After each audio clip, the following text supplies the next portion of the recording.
Sa bawat matupad at malapat na hula sa mga kaanib sa Iglesia ng Diyos ngayon, ano ang ibig ipahayag ng Diyos?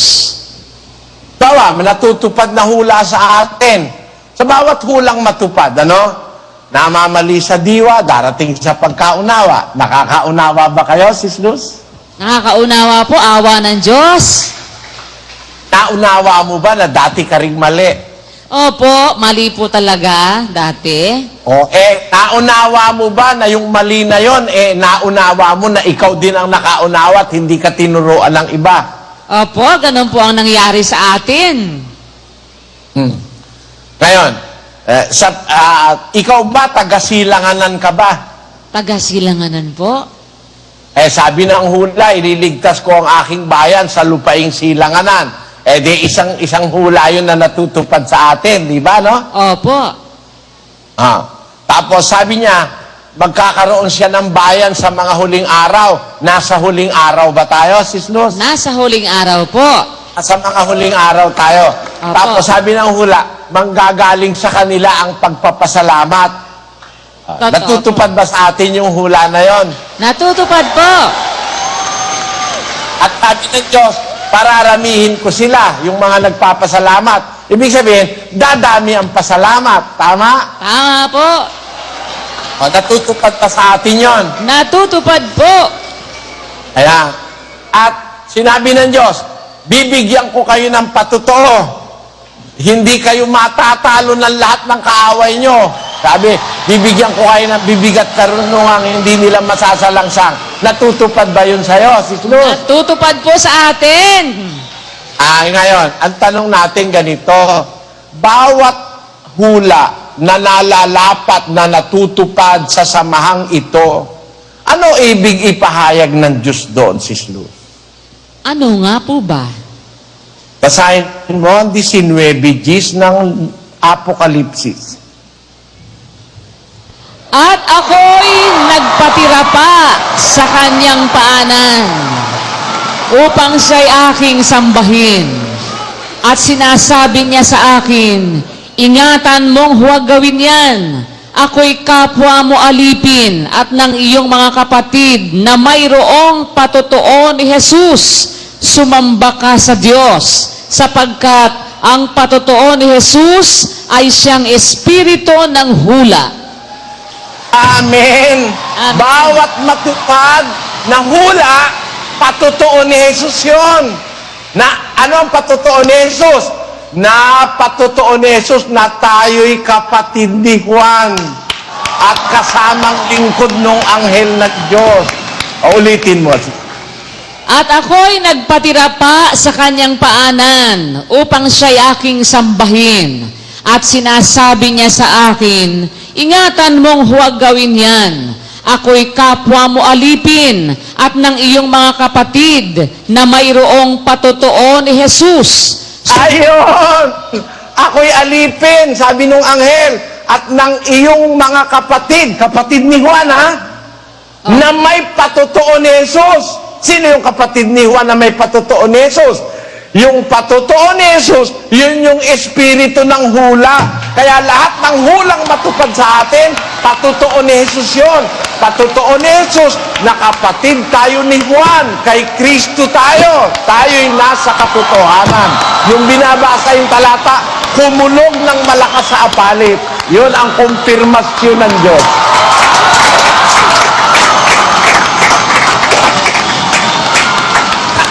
Naintindihan mo kasi, Luz. Opo, Brother Eli, parang kikilabutan ako kasi talagang nung binabasa po yung sitas, biglang kumulog. Biglang kumulog po. Kaya pumalakpak yung mga kapatid kasi narinig nila yung kulog nung binabasa po yung talata. Salamat sa Diyos. Nangyari rin yan dito sa South America. Sis Luz, natatandaan mo? Opo. Nung pasalamat din po dyan, kumulog din ang malakas. Pinabasa rin yung isang talatang ipinapabasa ko. Opo. Basahin mo nga yung Job. Ito po, 37:4. Sumunod nito'y isang hugong na dumadagundong. Siya'y kumukulog ng hugong ng kanyang karilagan. At hindi tumitigil doon kung naririnig ang kanyang tinig. Ang Diyos ay kumukulog na kagilagilalas ng kanyang tinig. Dakilang mga bagay ang ginawa niya na hindi natin matalastas. Amen! Amen! Grabe talaga mga kapatid!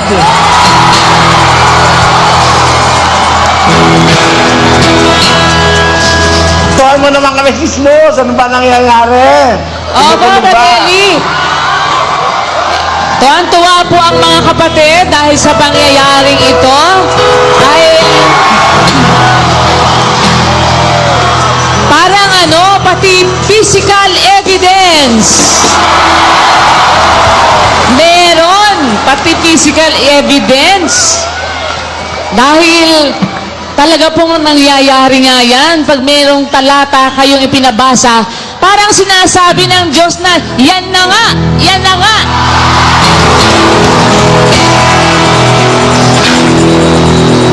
Salamat sa Diyos. Napakaswerte natin mga kapatid.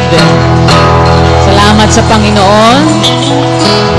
Kaya kahit araw... Kaya pagka nagagalak, umawit daw umawit na tayo ng isa. Opo!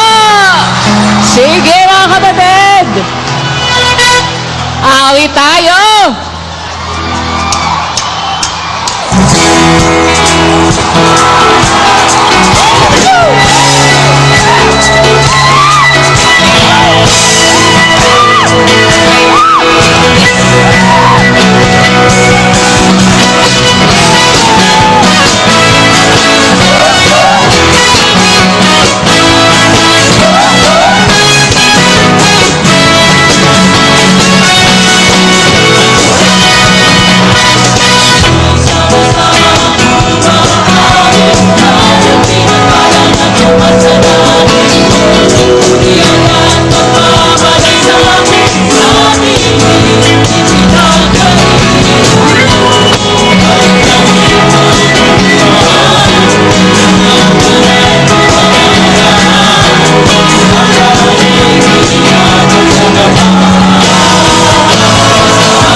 yung sinasabi ng hula kay Propeta Joel eh. Ano po yun, Brad Eli?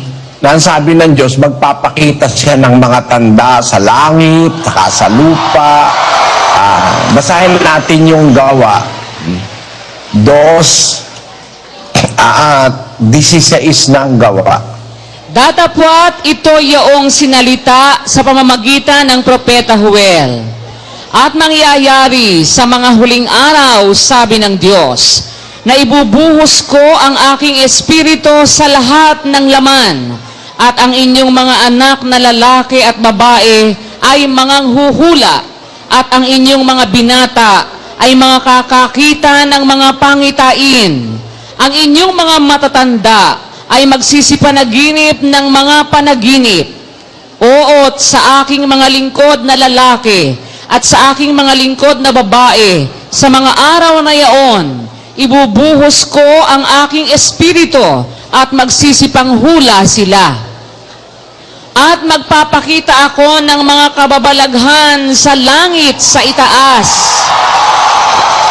at mga tanda sa lupa sa ibaba, dugo at apoy at singaw ng usok.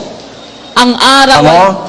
Magpapakita ako ng kababalaghan sa langit sa itaas, ang sabi niya, at saka sa lupa, dugo at apoy. Hindi ba yung kidlat apoy yun? Opo. At yung kulog, ang sound nung apoy na kidlat. Di ba, Sis Luz? Opo. Kaya pagkahalimbawa, Sis Luz, nung kasi yung dito sa South America, nung may pasalamat ng kapatiran, talagang nung binabasa yung isang sitas, tiyempo-tiyempo na kumulog ng pagkalakas-lakas, hindi ba, Sis Luz, ano? Opo, totoo po yun. Kaya palakpakan ng mga kapatid. Nagtataka. Ganon din dyan, ano? Ganito din po, Brad Eli.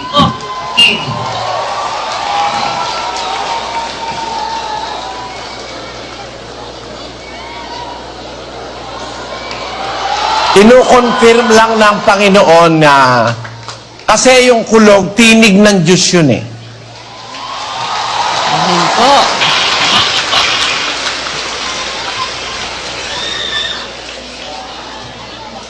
Basahin mo yung 37:4 ng Job. Sumunod nito'y isang hugong na dumadagundong. Siya'y kumukulog ng hugong ng kanyang karilagan, at hindi tumitigil doon kung naririnig ang kanyang tinig. Ang Tamo, Diyos, tinig ng Diyos yan eh. Tinig ng Diyos yung kulog. amen po. Kaya kung mo tinig ng Diyos yan, yung sinasabi kanina doon sa sitas na binabasa mo nung kumulog, Sis Luz, ulitin mo. At ako'y nagpatira pa sa kanyang paanan upang siya'y aking sambahin. At sinasabi niya sa akin, ingatan mong huwag gawin yan. Ako'y kapwa mo alipin at ng iyong mga kapatid na mayroong patutuon ni Jesus. Sumamba ka sa Diyos, sapagkat ang patutuon ni Jesus ay siyang espiritu ng hula. Amen. Amen. Ayon. Ang patutuo ni Jesus, siyang espiritu ng hula. Kaya bawat hulang matupad sa samahang ito, yon ay pagpapatutuo ni Jesus na ang samahang ito ang tinutukoy ng hula. Sis Luz, tama ba yon? Tama po, Brad Eli. At may sa chatboard po dito, kumulog din daw po sa Vietnam habang binabasa ang sitas.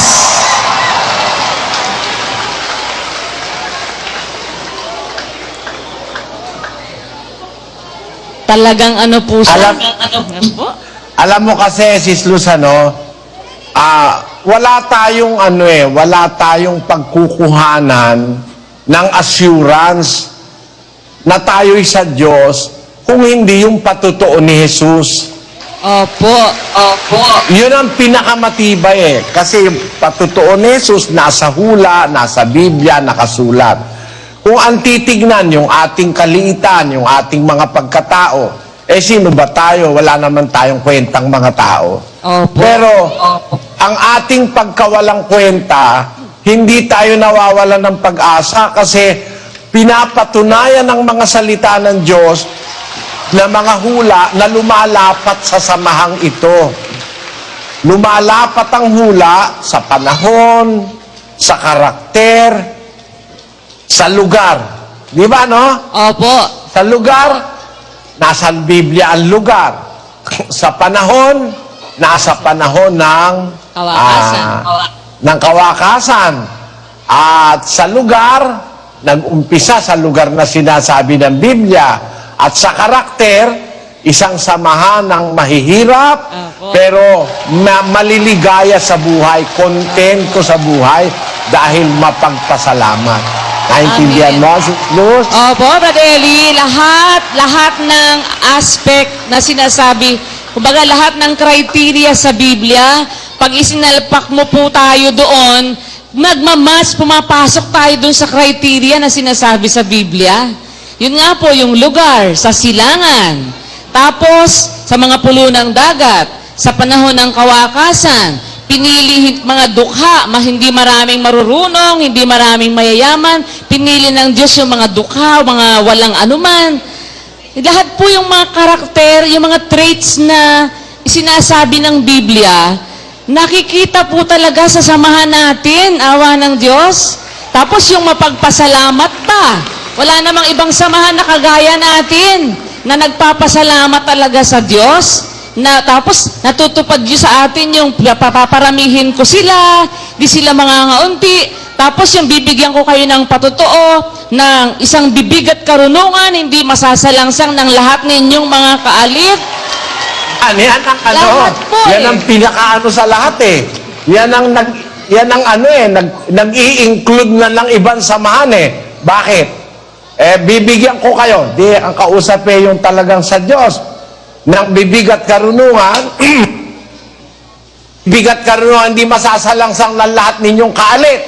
Kasama na pati kaalit natin.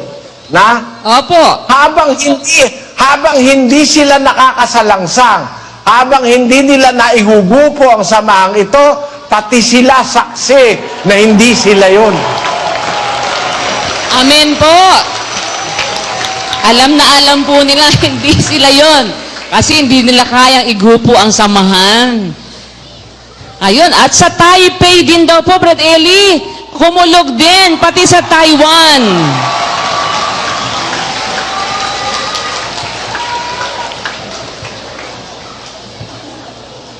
Napakita lang ang Panginoon ng kanyang pagsang-ayon doon sa takbo ng pagbabasa ng talata ng kanyang mga salita. Sis Luz. Opo, salamat sa Diyos.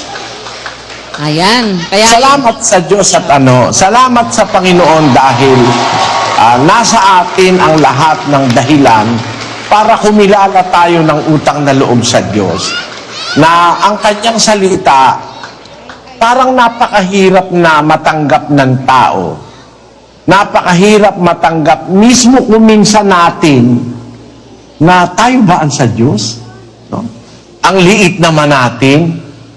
Wala naman tayong kwenta. Tayo ba ang sa Diyos? Parang yung si Moises, halika, isusugo kita sa Ehipto. Sino ako, Panginoon? Ayaw nga maniwala agad ni Moises, ayaw nga siyang tumanggap agad eh. Pero eventually, pinatunayan ng Diyos sa kanya, talagang siya ang pinipili ng Diyos. Ngayon, kung meron pang mga kapatid na duda sa ating pagsasama-sama, sana ang mga aral na ito at ang mga pangyayaring nagaganap, yung mga pruwebang nakikita, yung mga ebidensya, ay kumumbinsi sa mga may duda na kayo ay nasa katotohanan. Sana naniniwala ang taga-Canada. oo nga po, Brad Eli, kasi lahat ng mga sinasabi sa Biblia, natutupad po sa ating pagkasama-sama. Lahat na nandyan na nga eh. Tapos pati yung mga ganitong pangyayari na mga physical evidences na pinatutunayan ng Diyos na talagang ito nga ang kanyang bayan na sinasamahan niya. Walang iba. Pagpa naman nagduda ka pa at hindi ka pa nakontento, tapos para bang nagdadalawang isip ka, baka hindi kami totoo, parang ano ka pa, hindi ka kontento, masama po yun. Palagay ko, mahihirapan po talaga sila. Pagka po hindi... Alam mo, isang sitas lang, dapat makontento ka na eh. Anong sitas po? Kung sa Diyos ka, isang salita lang ng Diyos, naniniwala ka na eh. Oh. Basahin mo yung 7:17 ng Juan. Kung ang sinumang tao ay nag-iibig gumawa ng kanyang kalooban, ay makikilala niya ang turo kung ito'y sa Diyos o kung ako'y nagsasalita na mula sa aking sarili. Pangunahin dapat batayan mo yung turo eh. Opo. Kung sa Diyos o hindi.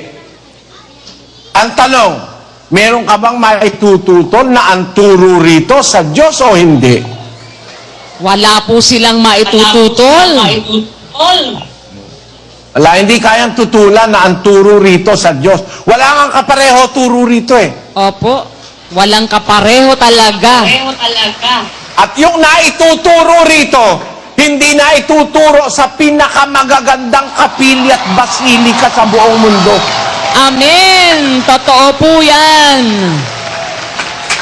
Ayan, Badeli, sa Germany at Canada, kumulog din pala.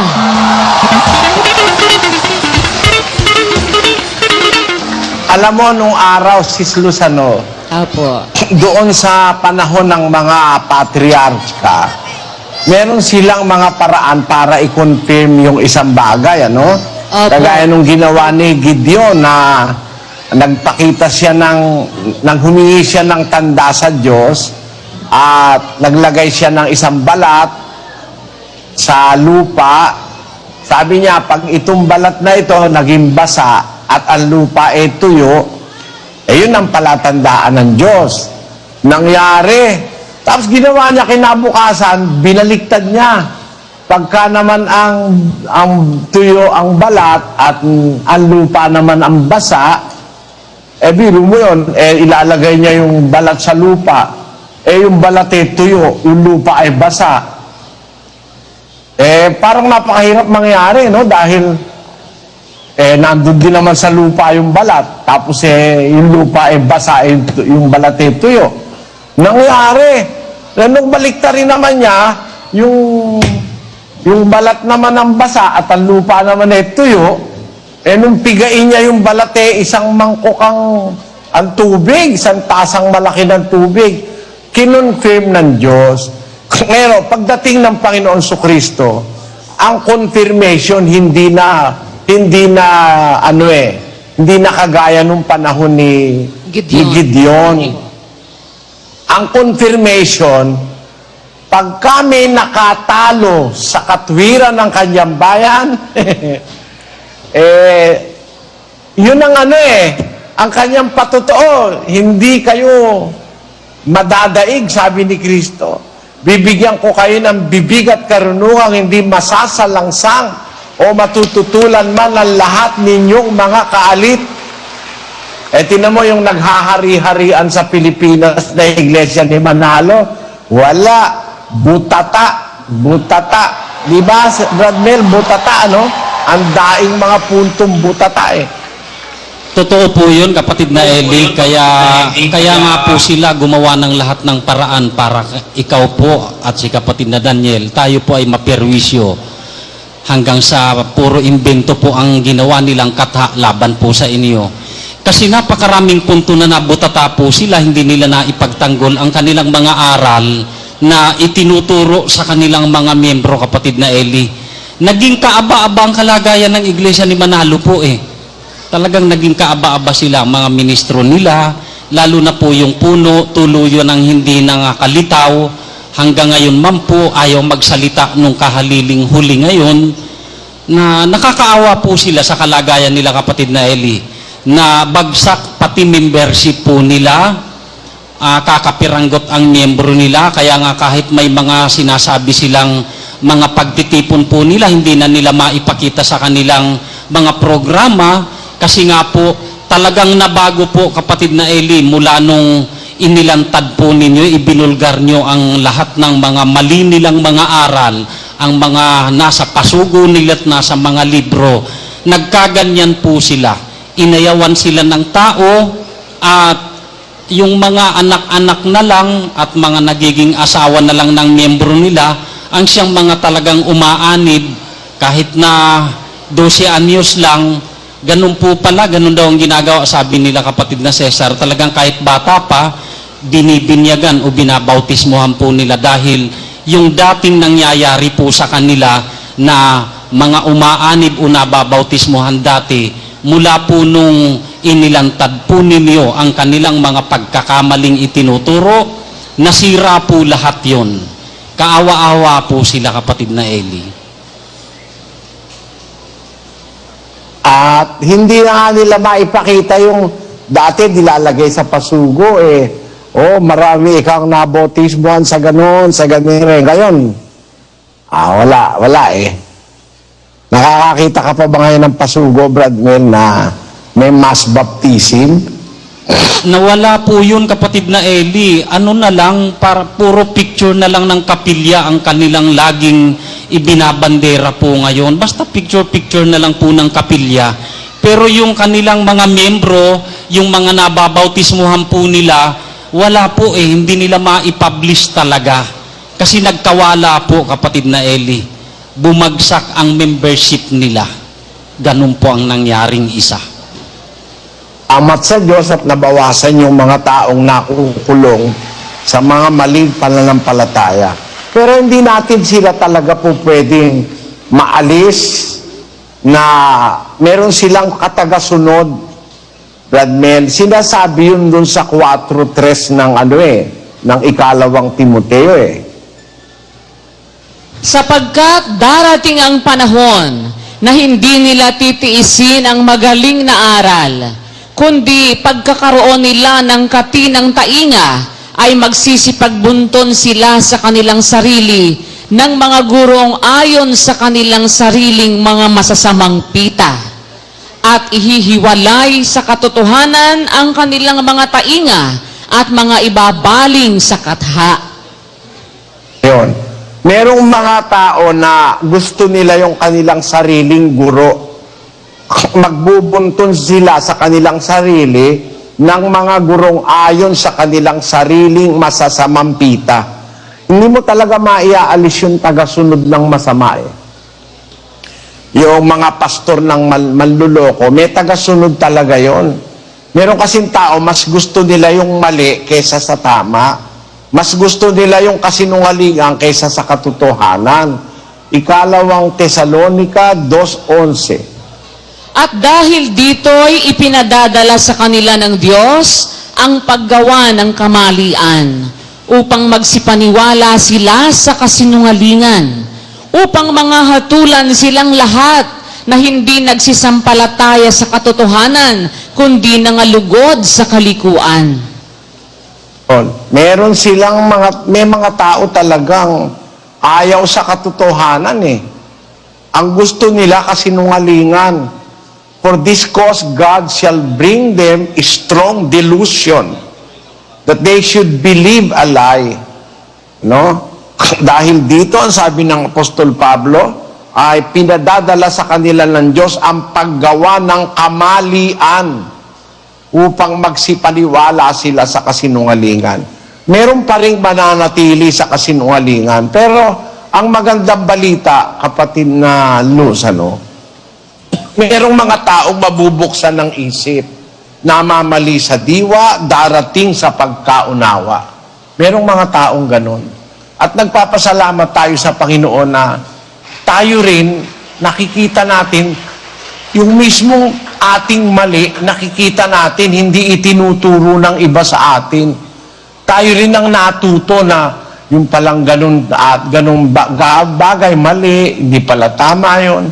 Salamat sa Diyos, nararamdaman natin yun. Yung sinasabi doon sa Kawikaan 3:13, pakibasa mo. Mapalad ang tao na nakakasumpong ng karunungan at ang tao na nagtatamo ng kaunawaan. Sabi ng Biblia, mapalad ang taong nakakasumpong ng karunungan. Ang taong nagtatamo ng kaunawaan. Kasi alam mo, sa Biblia, ang pangunahin dyan, kaunawaan at karunungan.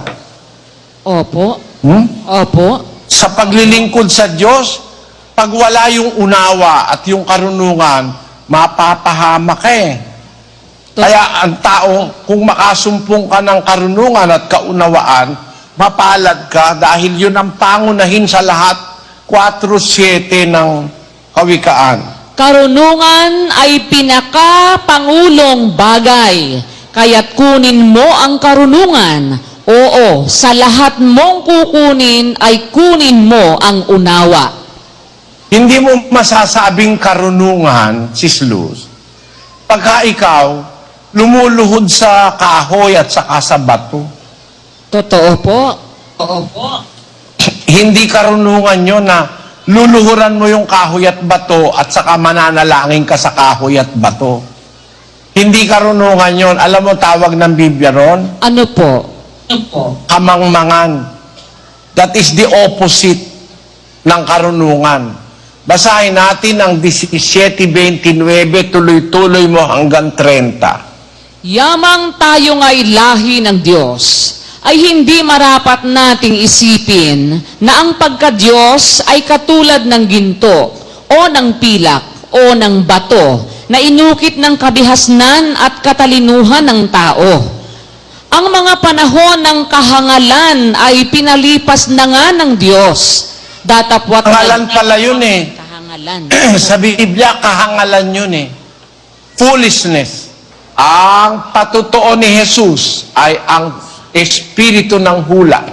Lahat ng hula na nagaganap, gaya nung mayroong binhi ni Abraham sa mga huling araw, yung mga kay Kristo, at ang mamumuno sa kanila, yun namang binhi ni David, na pinangakuan ng Diyos na hindi kukulangin ng mauupo sa kanyang luklukan. Ang sabi ng Diyos, kung hindi ko itinatag ang langit at lupa, at kung masisira ang aking tipan sa araw, aking ding itatakwil ang binhi ni David at ni Jacob, at hindi ako kukuha ng mga puno sa kanila para maging puno sa binhi ni Abraham. Pero, kung ang Diyos talaga ang nag-ayos ng langit at lupa, at ang kanyang tipan sa araw at sa gabi hindi nasisira, ibig sabihin, ang mananatili na hindi niya itatakwil ang binhi ni David. Na ang binhi ni David, doon siya kukuha ng magpupuno sa binhi ni Abraham, ni Isaac at ni Jacob. At kung sa mga huling araw, mayroong mga binhi ni Abraham, yung mga kay Kristo, ang ilalagay ng Diyos na magpupuno sa kanila, kukunin niya sa binhi ni David at ni Jacob na kanyang lingkod. Salamat sa Diyos. Ang hulang ito ay naunawaan natin sa panahong ito. Ngayon mo lang narinig yan no, Sis Luz, siyang hula na yan. Opo, Brad Eli, ngayon ko lang po narinig. Ngayon lang natin yan napagtuunan ng pansin di ba? Opo, ngayon lang. Ang Diyos pala may pangako na kukuha siya ng magpupuno sa binhi ni David at saka sa binhi ni Jacob, para maging puno naman sa mga binhi ni Abraham. Yung mga kay Kristo, yun ang binhi ni Abraham, dapat matiyak mo na yung nagpupuno sa'yo, kung binhi ka ni Abraham, galing naman sa binhi ni David. Ano naman ang palatandaan ng binhi ni David? Ayon, ang binhi ni David ay pinangakuan ng Diyos na magiging puno sa kanyang bayan. Yung binhi ni David makikita mo sa pamumuno yung paninindigan sa pananampalataya. Mga lalaking pinili ng Diyos na naninindigan sa pananampalataya, malalakas, matatag, maingat sa pananampalataya, matibay sa pananampalataya.